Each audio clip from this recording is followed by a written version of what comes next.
अस्सलाम वालेकुम फ्रेंड्स, कैसे हैं आप सब। उम्मीद करता हूँ आप सब खैर खैरियत से होंगे। मैं हूँ आपका दोस्त मोहम्मद आकिब। फ्रेंड्स, आज अब हमने शाम टाइम अपनी मुर्गियों को निकाला खेत से दाना देने के लिए।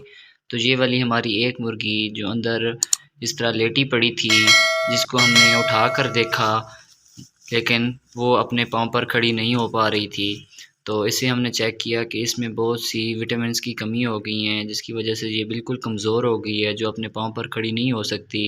तो फ्रेंड्स, अब हमने इसको, ये देख रहे हैं आप, ये फ्रेंड्स, ये हमने इसको आटे में हल्दी मिक्स करके दी है। तो इंशाल्लाह ताला ये कुछ ही देर में, पहले मुंह नहीं मार रही थी, तो अब ये इसने खाना खाना स्टार्ट कर दिया है। तो इंशाल्लाह ताला आज की रात हम इसको दूसरी मुर्गियों से अलहदा रखेंगे और इंशाल्लाह ताला इसको 2 से 3 दफ़ा इसी तरह आटे के बीच में हल्दी और अजवाइन मिक्स करके देंगे। इंशाल्लाह ताला सुबह तक ये मुर्गी बिल्कुल ठीक हो जाएगी।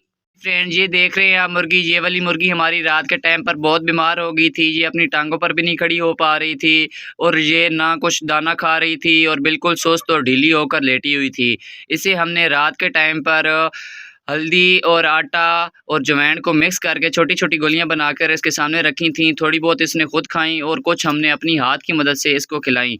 अल्हम्दुलिल्लाह अल्हम्दुलिल्लाह, अब सुबह के टाइम पर हमने चेक किया है इसको, ये बिल्कुल ठीक है, अपनी टांगों पर भी खड़ी है, इसको खाना वगैरह भी दिया है, ये खाना भी खा रही है। फ्रेंड्स, इसमें विटामिन की कमी हो गई थी, जिसकी वजह से ये अपनी टांगों पर नहीं खड़ी हो पा रही थी और ये बिल्कुल जो थी सुस्त हो गई थी। अब अल्हम्दुलिल्लाह, अगर आपकी मुर्गी भी ऐसे हो जाए कि अपनी टांगों पर ना खड़ी हो पा रही हो, गिर जाए या एक जगह पे किसी साइड पे गिरी पड़ी हो, उससे चला ना जाए, वो खड़ी हो अपनी टांगों पर और गिर जाती हो, तो आप लोगों ने भी ऐसे ही करना है। आटे में हल्दी और अजवाइन को मिक्स करके अपनी मुर्गियों को छोटी छोटी गोलियां बनाकर देनी है। अगर ये खुद खा लें तो ठीक है, नहीं तो फ्रेंड्स आपने अपनी हाथ की मदद से इनको खिलानी है। तो इंशाल्लाह ताला 1-2 दिन के इस्तेमाल से आपकी मुर्गियाँ बिल्कुल ठीक हो जाएंगी। आपकी मुर्गियों को विटामिन की कमी हो जाती है सर्दियों में, जिसकी वजह से ये इस तरह सुस्त और ढीली हो जाती हैं, जिसके बायस ये अपनी टांगों पर खड़ी नहीं हो पाती। और अगर आप इनका सही वक्त पर इलाज नहीं करेंगे तो ये आहिस्ता आहिस्ता सोकड़े का शिकार होकर आपकी मुर्गियां मर जाएंगी। फ्रेंड्स, वीडियो अच्छी लगी हो तो वीडियो को लाइक कर दें और चैनल को सब्सक्राइब कर दें। अल्लाह हाफिज़।